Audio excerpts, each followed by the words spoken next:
Hi, I'm Reverend Rodrigo Solano, minister at the Unitarian Universalist Church of Olinda.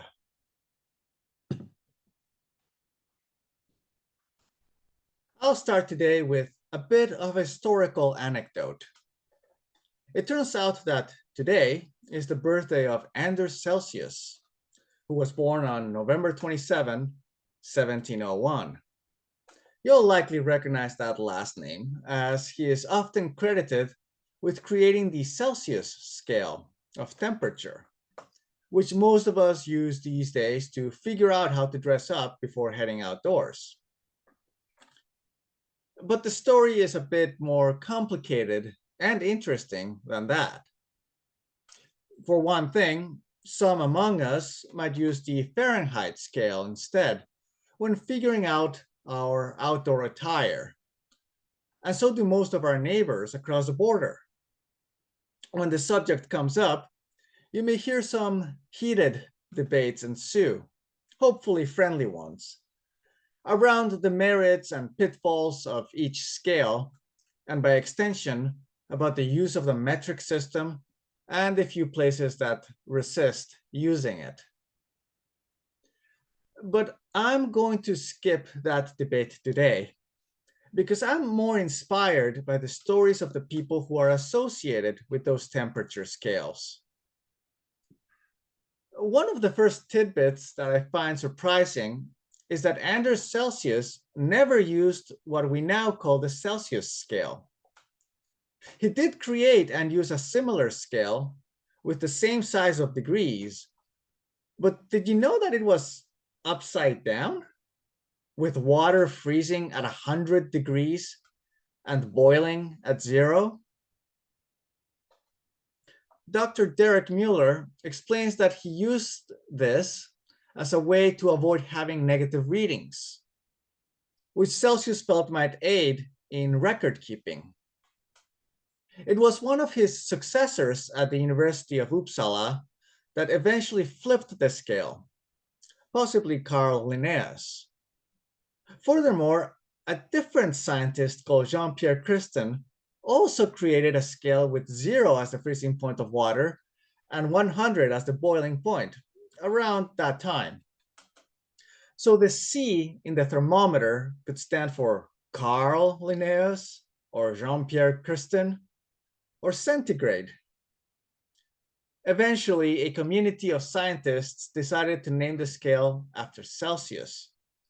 But you could argue that the C actually stands for community of scientists who worked on making temperature measurements useful. And while many of us who are used to metric units might sometimes look disdainfully at the Fahrenheit scale, we would do well to recognize the contributions that Daniel Gabriel Fahrenheit made to the community of instrument making, and particularly to thermometer standardization. He promoted the use of mercury, which was more stable than the alcohol that was used at the time. And his thermometers were among the first to be consistent with each other, which was rare at this time. Even those of us who prefer Celsius have gained from the knowledge and techniques developed by Fahrenheit. And we now have the comfort of getting accurate readings when we want to know how to prepare when heading outside, regardless of what scale we might use. And I get the sense that a lot of us have been looking at these scales on the thermometer quite a bit lately, whether it's a matter of checking to see if our body temperatures are at a healthy range, or trying to figure out how the shifting November weather affects our daily plans. These scales give an element of certainty as we face a meandering trend toward colder days for the next few months. And it's not just the cold. Although the longest nights that come with the winter solstice are still a few months away, we can already feel the shorter days upon us. Dinner time feels like nighttime, and with recent cold snaps and snowfalls, November has indeed felt like November lately.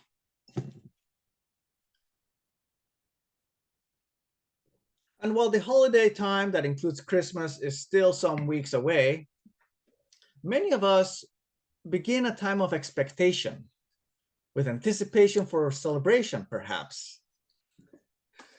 The lighting of an Advent wreath is one way that we can mark this time and turn our attention toward what kind of warmth we may find in this cooling season.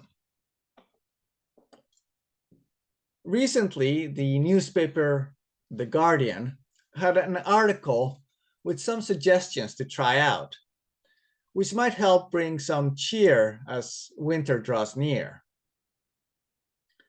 These suggestions range from listening to some favorite music you haven't heard in a while, to trying out a new food, to taking a mindful moment to take a pause and appreciate your surroundings.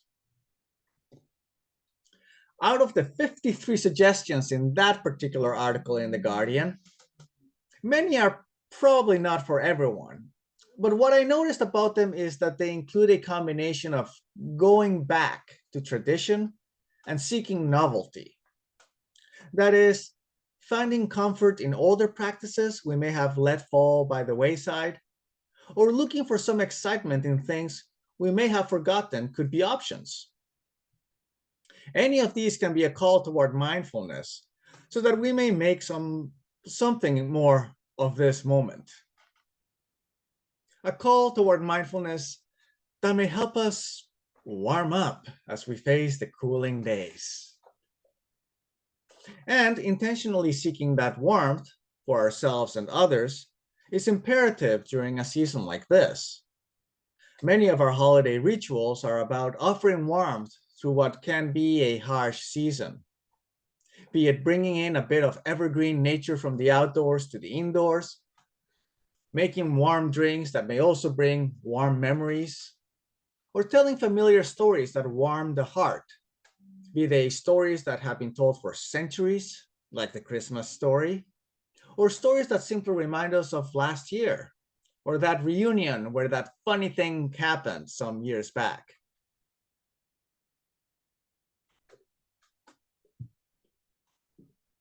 For those of us who are fortunate to have a reliable home, it may also be a time to get comfortable with the idea of staying indoors more than usual.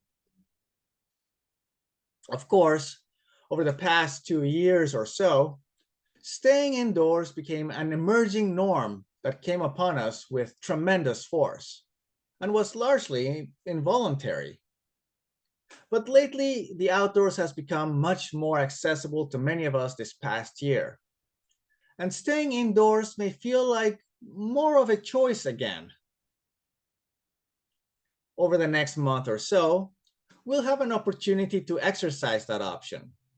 We'll be able to get together on a Saturday, Christmas Eve, for some community warmth on a late December evening. Something familiar and still a bit different than usual. And on Christmas Day Sunday, we may all stay home and have a chance to hibernate, or hang out with other people who might not that we might not get to see all that often, except at around this time of year, perhaps.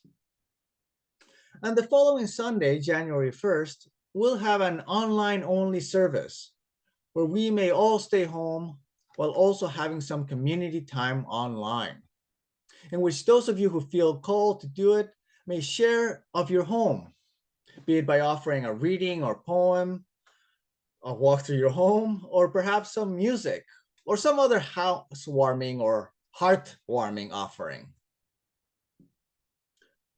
This is also a time to consider how we may warm each other's experiences, finding the spirit of generosity.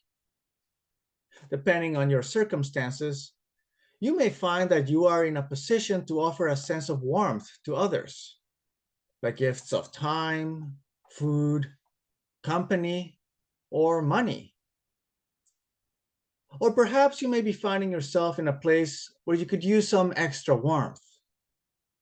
And it's worth remembering that it is okay to reach out, be it to a friend, someone in your family, a community you've been part of, or some of the local services that offer support in cases of need. Help that is offered is only helpful when one is open to receive it.